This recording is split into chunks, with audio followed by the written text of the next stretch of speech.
প্রতি বছর প্রতীক বরাদ্দের আগে পরে প্রার্থীদের আনাগোনায় মুখর থাকত মানিকগঞ্জ শহরের স্বর্ণকারপট্টি শহীদ রফিক সড়ক এলাকার ছাপাখানাগুলো।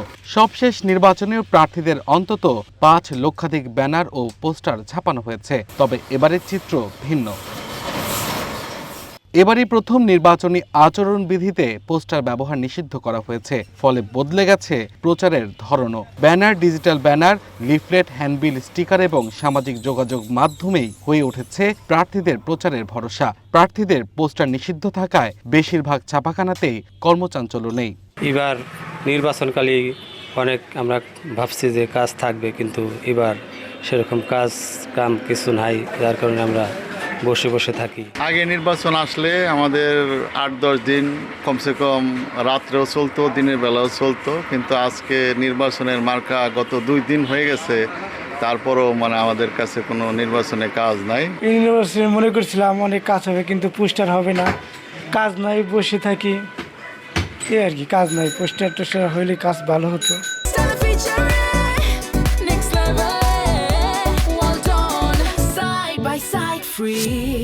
ছাপাখানা পাড়ায় জনবল নেমে এসেছে অর্ধেকে। তারা বলছেন নির্বাচনের কারণে কিছু প্রেসে ব্যস্ততা আছে, তবে সেটি আগের তুলনায় ১০ ভাগের ১ ভাগও নয়। পোস্টারে বিধিনিষেধ থাকায় প্রার্থীরা ডিজিটাল বিলবোর্ডের দিকে ঝুঁকছেন।